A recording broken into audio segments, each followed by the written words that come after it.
you guys, welcome back to Southern Latitudes. I wanted to come with a bit of a educational video today instead of something where I'm working out in the yard, a project like that. So I bought this lavender the other day not knowing what variety it was, and one of my subscribers mentioned in the comments below that they thought it was Spanish lavender.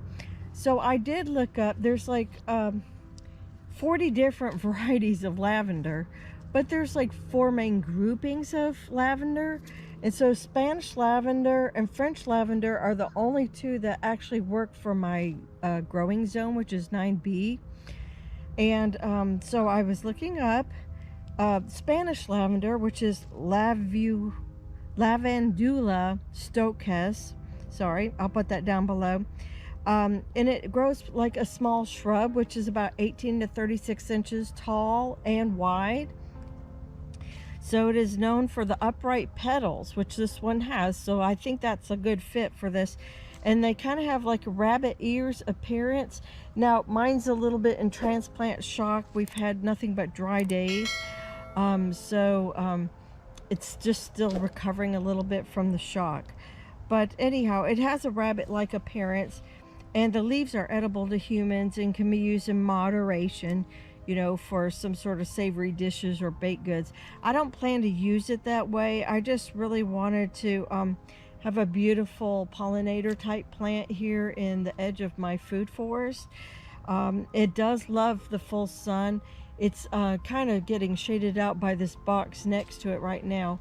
But they say, let's keep going. It comes in pink, purple, or white flowers. I've got the purple variety. It has more of a silvery look. It may be hard to tell right now with the sun setting, and but it's definitely more bluish tone versus like some different green leaves. It can be toxic to animals. So be careful if you have cats or dogs in your yard, and I will have to watch it with Buddy with this plant. It is deer resistant because even the deer don't like it. They know to keep it out of their mouths. So it does like sandy soil, which we have here, and this is pretty much all native soil, which is just a lot of sandy loam in it. It does have some other, you know, potting soil from what it came with in the pot, but also just what was planted here in previous years. But it loves acidic, so it's perfect right here underneath these pine trees that I have. So we have plenty of acidic. I think we found the right home for this Spanish lavender right here. It says if this is Spanish lavender, and I do believe it is, it likes 8A all the way to 9B. This lavender is much more heat tolerant, and that's why you can put it in full sun.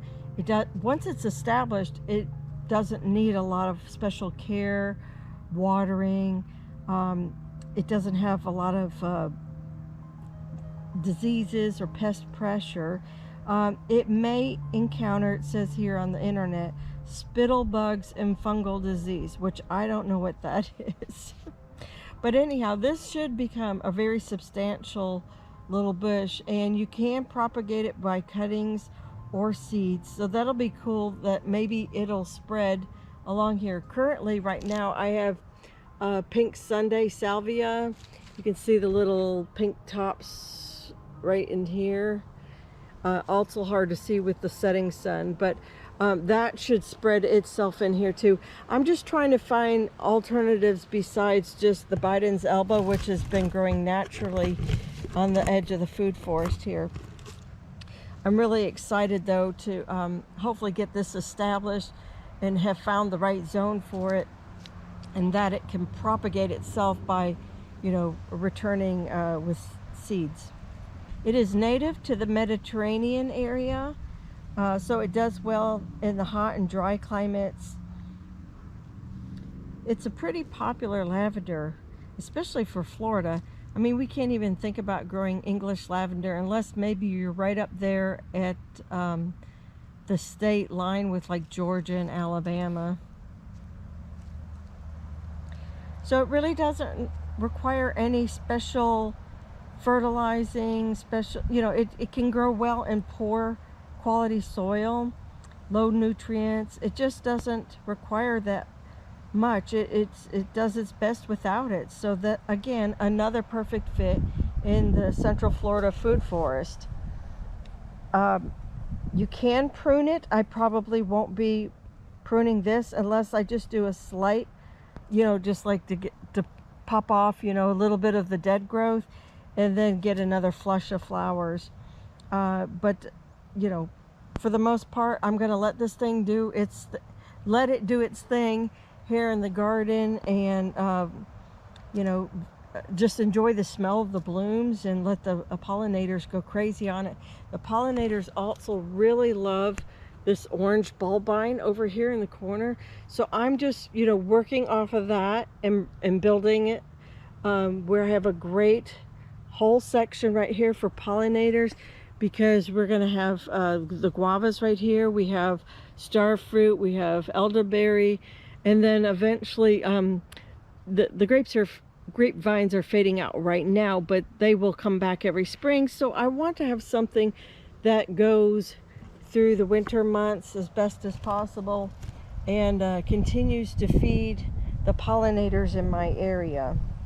So this does actually grow really well in containers, but as you see, I'm just literally going to let it go across the whole food forest, wherever it wants. Well, not completely wherever it wants, but in pockets of different sections. Of course, it'll have to stay on the outskirts, not on the inside, because, like deep within, because I don't think it's going to like all the shade that these big trees are throwing right now, unless we start removing some of the big trees.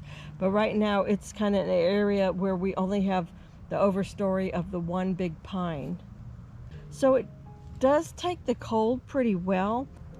They do recommend putting a little bit of extra mulch to help it survive the winter. You can cut back on watering, but water if it's exceptionally dry, which it will be because we're in our dry season right here.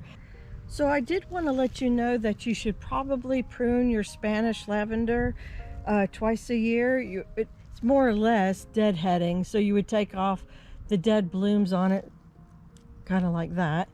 And you would do that after the first flush, and that'll give you a summer flush. But then also what you can do is, like, as how we get past the peak heat in August and September, you can I would only take like about a third of the plant off, and that's what's recommended as I'm learning about these plants. And then you'll be prepared for, as the weather cools down, you'll be ready to have another flush in the fall, which is what the grower probably did with all these Spanish lavenders that were for sale.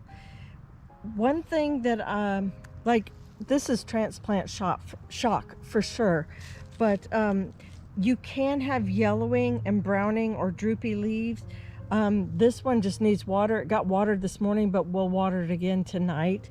It's still trying to root in. I think I bought it Thursday. I bought it Thursday, got it in the ground Friday. But anyhow, so I will, I don't think I have root rot, but that is possible if you keep it in super wet conditions. It does not like to be in standing water. So like say you got hurricane season, mine's up a little high, which it never floods right here because it's right next to this oak tree. And so it stays pretty, this ground level's just up several inches higher than my flood zone. I'm not in a flood zone, don't misread that. But, when we had Hurricane Nicole and Ian, this was a little bit wet back here where the bananas are. And then, of course, we were wet, very wet in the front gate, sort of where the ditch is for our front yard and driveways, everybody on the whole street. I don't have any sort of like a underground sewer system or something, that goes with sidewalks and other fancier streets. So anyhow, I hope you enjoyed this little information video and education about the Spanish lavender. I'm very excited to have this in my garden and overwinter it and see just how big we can get this thing going for spring blooms and let it take over. Well, you guys take care. God bless. Thank you for joining me on this video, and I'll see you in the next one. Bye-bye.